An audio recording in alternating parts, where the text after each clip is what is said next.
guys, welcome back to the channel. We have so much to talk about. I know what you're probably thinking. Shelby, is this just simply turning into a free Britney channel? The answer is no. I promise I have literally 100 ideas in my plan, but with everything going on and surfacing, especially since the release of this documentary, we need to talk about a lot of things. So sorry not sorry, we're talking about Britney once again. Today we are going to be revisiting the documentary, the aftermath of it, how the world has perceived it, as well as some major court updates. So let's get into it.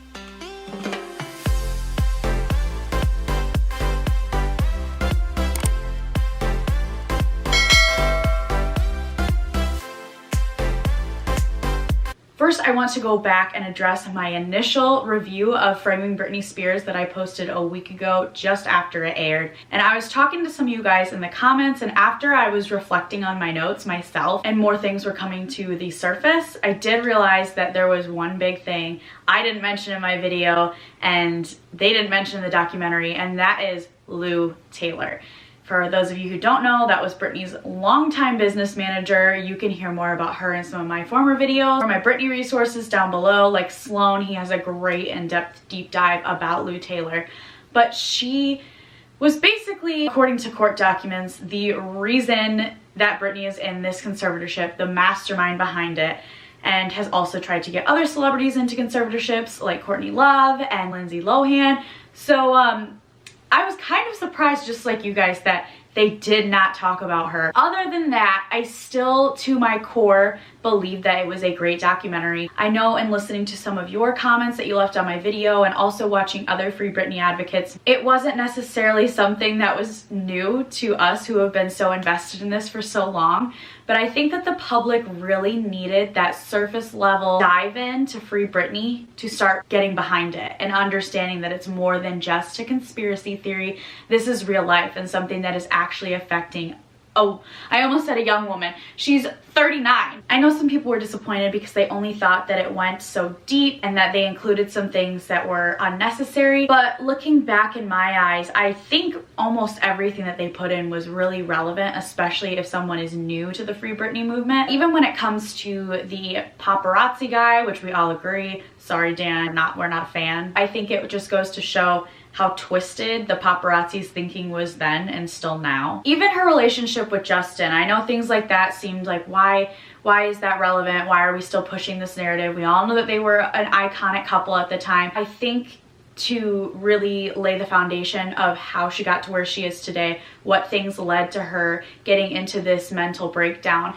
And also as a woman, which I've stressed time and time again in these videos, how disgusting the media was to Britney in comparison to Justin during and after the relationship, asking her really inappropriate, invasive questions about her purity and how far her and Justin had gone. I'm sorry, Britney.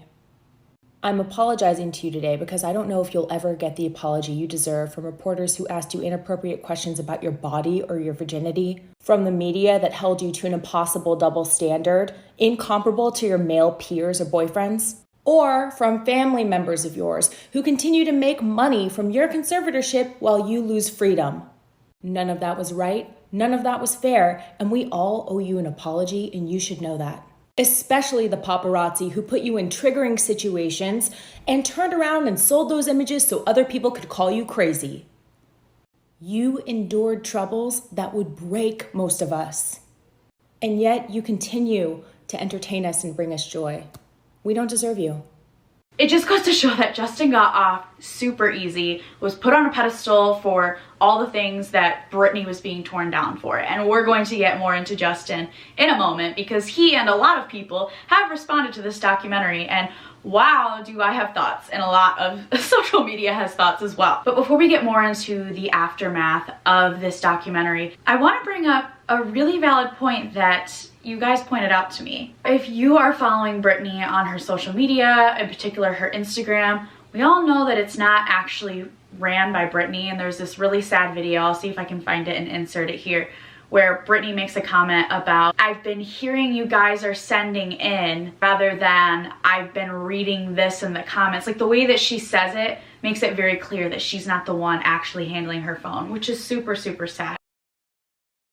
A few months ago, she'd been talking about something called Project Rose. We weren't really sure what that was, and we still don't 100% know for sure. But a lot of people have said in my comments and TikTok videos I've come across, this might have been Project Rose. And let me tell you why. If you noticed when you were watching the documentary, the background of everyone who they were interviewing was so many roses all over the background. Oh my God, this whole time she's been telling us that she's been working on Project Rose, and this is what Project Rose is. The documentary about Britney, framing Britney. I don't think that that's a coincidence. That's just too close to be coincidental. Britney kept saying in the past, you'll see more about Project Rose soon, and it just kind of makes sense that this might have been Project Rose. Another video I came across on TikTok, God bless TikTok, I find everything there. There was an interview with the director of Framing Britney Spears talking about how they've tried to work with Britney in the past. I mentioned in my last video, they did try to reach out for her for this documentary and never heard back, and don't know if it ever even reached Britney at all, which is heartbreaking. But they said in the past they did try and do interviews with her, but they heard from other journalists that when they were working with Britney after she had gotten into the conservatorship, she had no freedom in her interviews. Her team was there while the interview was happening. They had to pre-approve all of the questions. So even though they obviously really want Britney to be a part of this because it's her story that we're telling, in hindsight, she should be the one telling it because no one knows it better than her. But they really wanted to keep this documentary on their narrative of how toxic this conservatorship is, and they didn't want to have to risk being true to the story just to have to deal with Britney's team. Since she entered into this conservatorship in 2008, it's been really hard to interview her. What we've heard is that journalists who interview her do so under watch from her team, and it's very regulated what she is saying. And so from the New York Times, we can't interview her because we won't agree to the terms of letting somebody else have final say over what we include.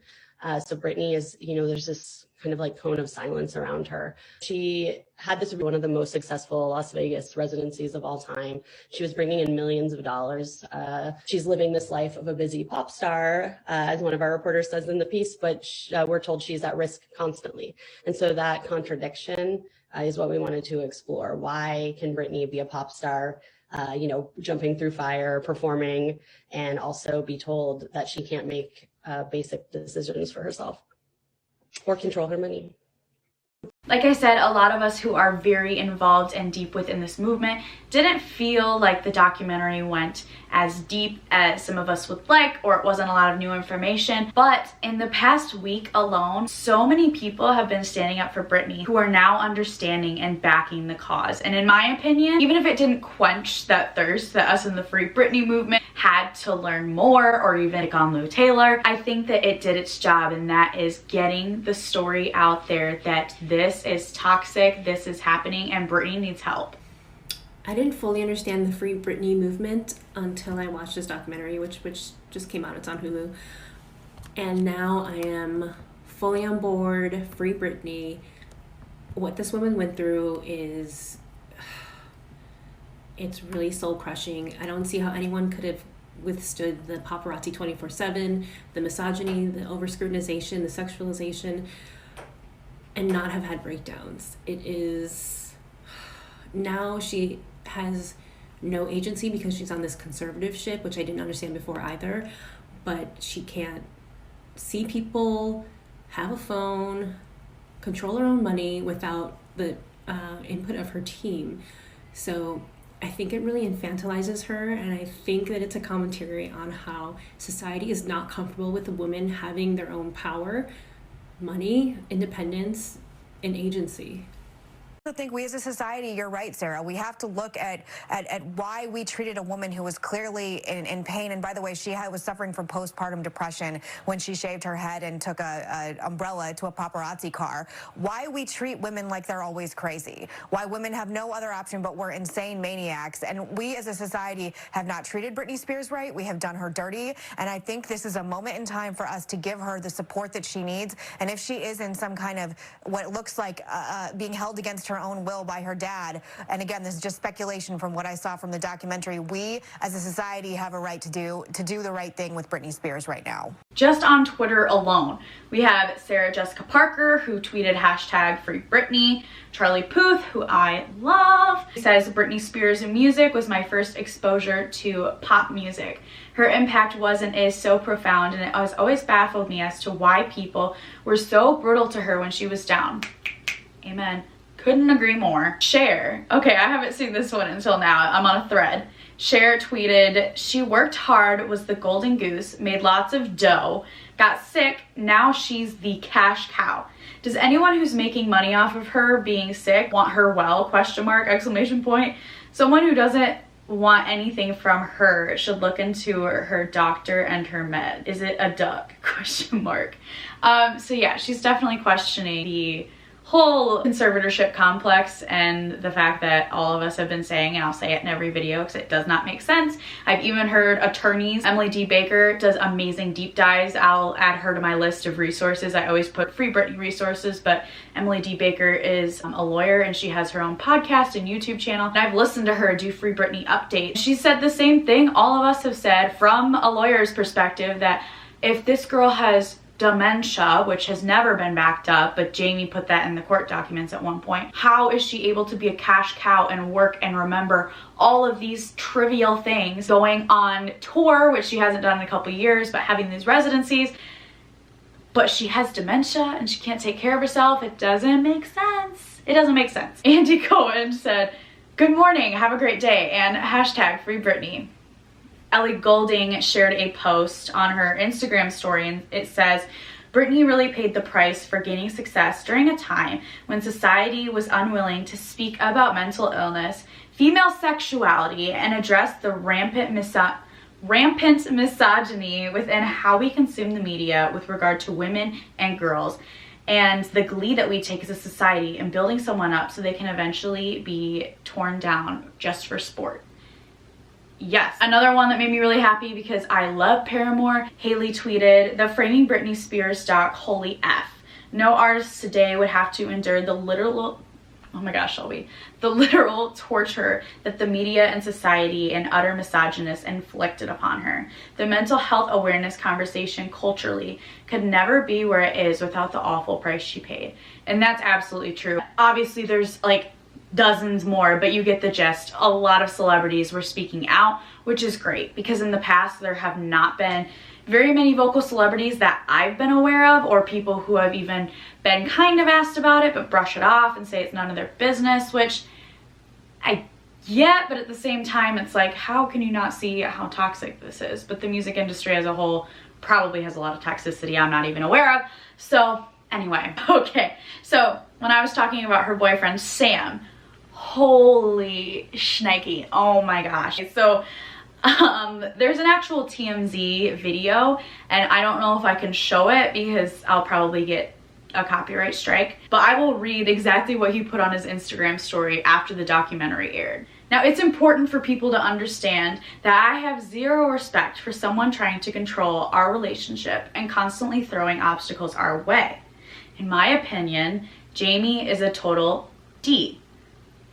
I won't be going into details because I've always respected our privacy, but at the same time, I didn't come to this country to not be able to express my opinion and freedom. And I was like, yes. Basically in the TMZ video, it was after he posted this, someone had come up to him from TMZ and was asking him a ton of questions about Britney and her father, and it really wasn't anything more than what he put here. He was just confirming it and telling him that he supports Britney, they appreciate the fans, have a good day. Now I know some of you who are very invested in this movement have very mixed emotions about Sam, and I feel like after he posted this, some of us were like, oh my gosh, respect just went through the roof, he just did that. And some people were like, I'm still skeptical, I feel like he's a part of the conservatorship.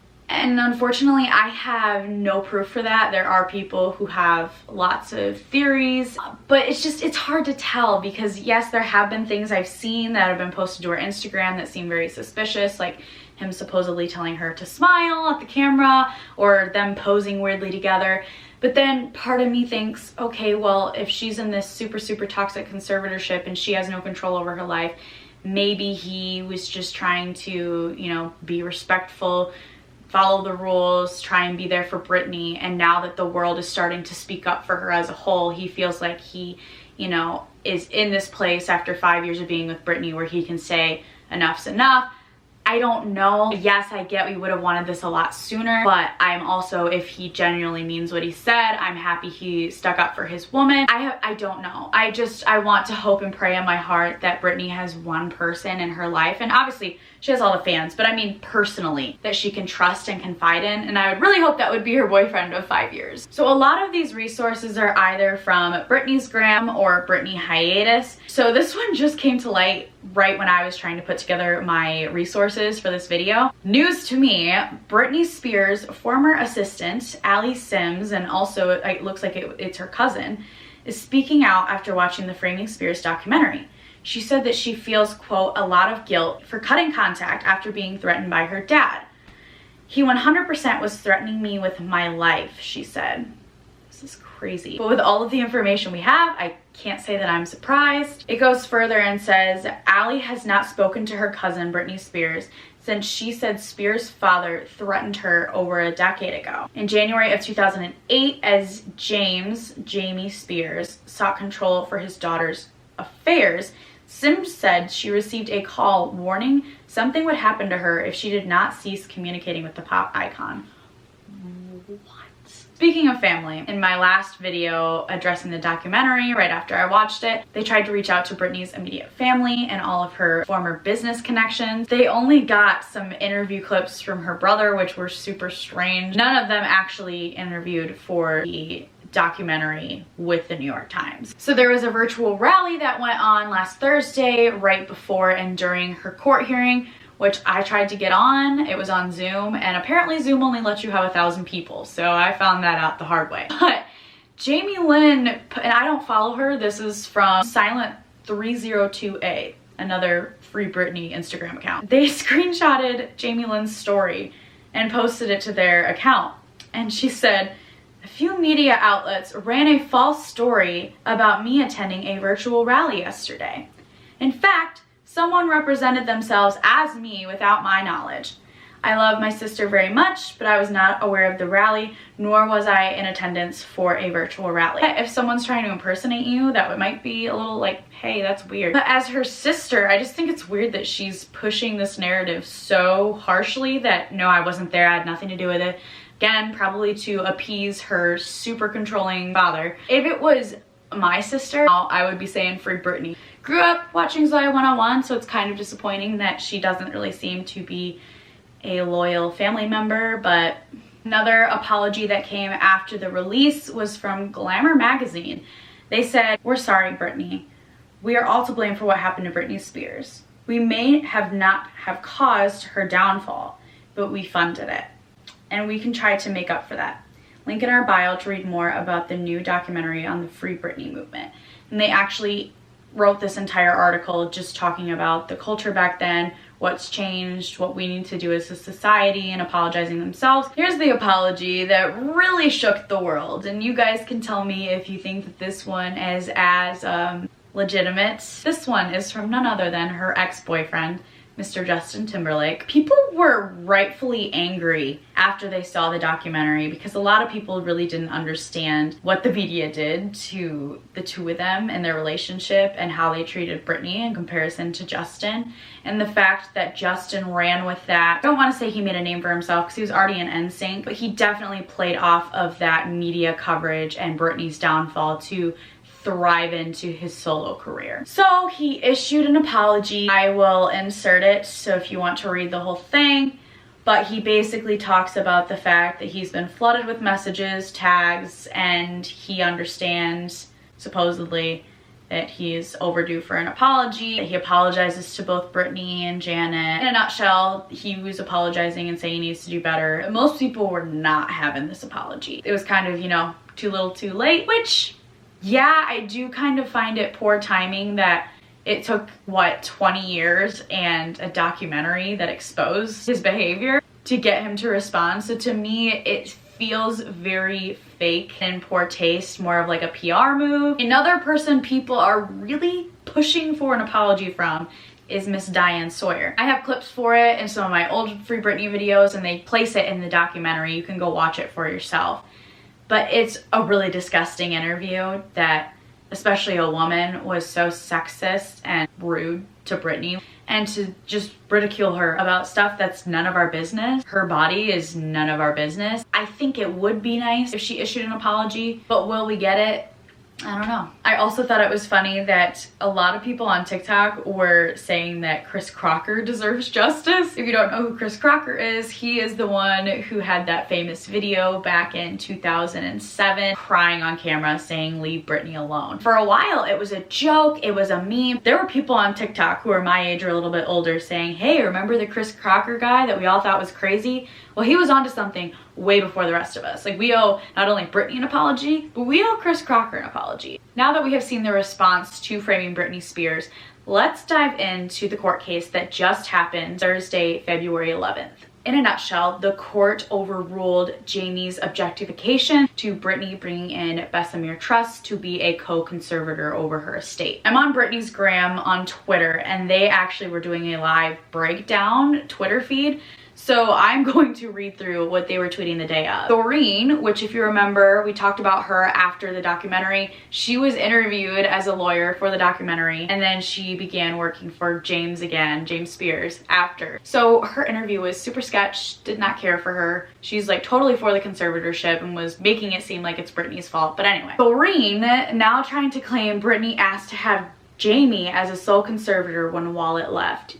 BS. We've seen Sam Ingham, Britney Spears' attorney, actually put in court documents what Britney has said, and that is not true. I don't equate "I am fearful of my father and will not work until he is no longer a part of my conservatorship" as "I wanted him to be my conservator." He must be paying her good money to represent him. Oh, and it's Britney's money. Doreen saying she wants Jamie to have explicit authority to delegate investment decisions to Bessemer.